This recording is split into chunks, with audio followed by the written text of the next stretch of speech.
I'm going to assume that Tango is a male. I don't know, Tango. I don't know. Yeah. What I will say, Tango, is thank you for your support, and I want you to continue to be the best that you can be, and what you're being. Okay. All right. I love everybody. Okay. I don't know how to clean that up. I love everybody. Go ahead. All right.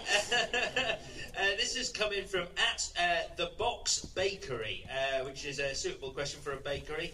And I mean, if Tango is ever making you a meal, they'll want to know the answer to this. What is your favourite dessert? What is my favorite dessert? Funny thing is, I don't have a sweet tooth in my body, man. I don't eat sweets. I'm not an ice cream eater, a candy eater. I'm a chipper, so I like salt. So my desserts are chips, you know, like literally. I'll run through 7 bags of chips by myself and not feel bad about my body at all. I don't eat sweets at all. So I would have to say, if I had to pick a dessert, it would be my lady.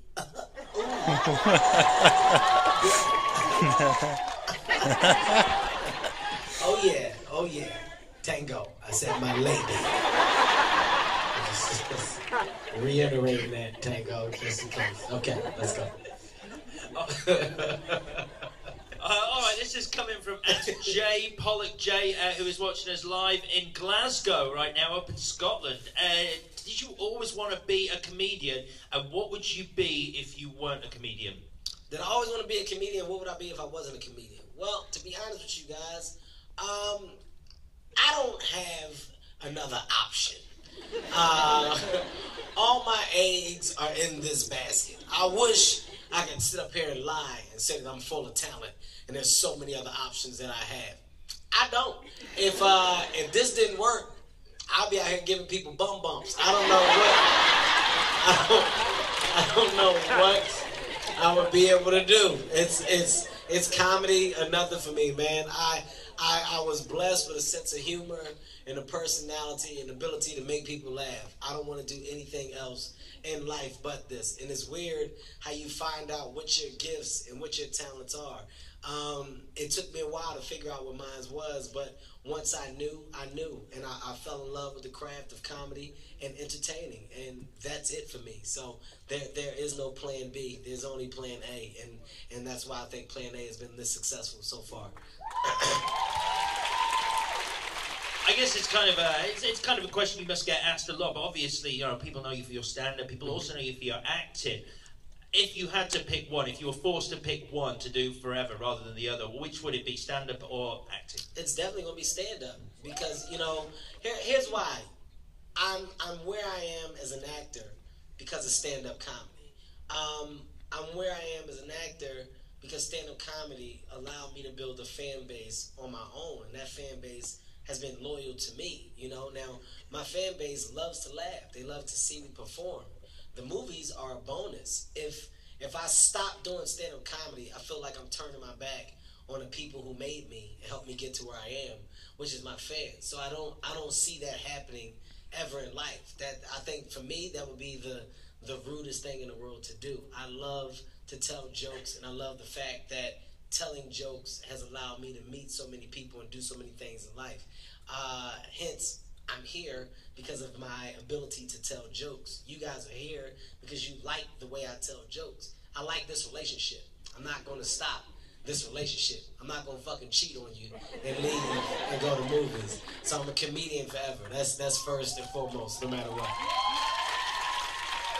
I think what's really special when you see the end of that is just how emotional you get on stage at the end of that gig. And I think it's fair to say, as you just said, I mean, your fans are incredibly important to you, aren't they? Very, very. I mean, that was big. That was a big moment for me. You know, as you guys can see, like when I say I'm honest on stage, I'm really honest.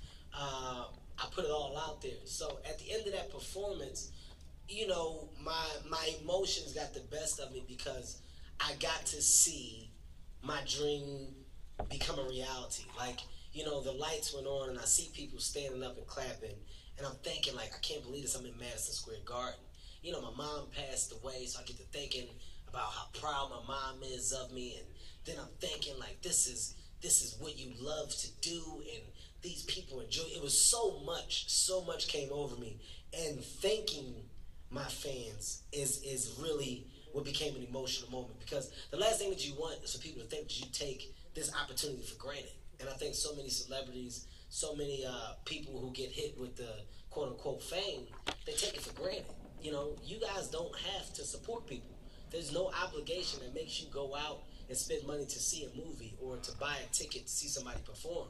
So for me, when you realize that, you have to appreciate it. And that's why I got so emotional. It was for that level of appreciation. I mean, I sold out 2 shows in Madison Square Garden. We did 30,000 people in New York City, and we sold it out in like 2 weeks. It was unheard of. So all of that shit hit me at the same time and brought the bitch out of me. That's what it did. And I started to cry. So don't judge me. Just know I'm a real person full of emotion. And at times my emotion needs to come out. And that was one of those times. So I kept it in the film. I didn't edit it out. That's what I did. That's an amazing moment. This is a great question to follow up that, because obviously, like you just said, 30,000 people at Madison Square Garden. This is coming from official MIA 90. How do you prepare to go on stage in front of 30,000 people? What goes through your mind? There's no real preparation. I don't have, a regimen that I go through every time I perform. The one thing I do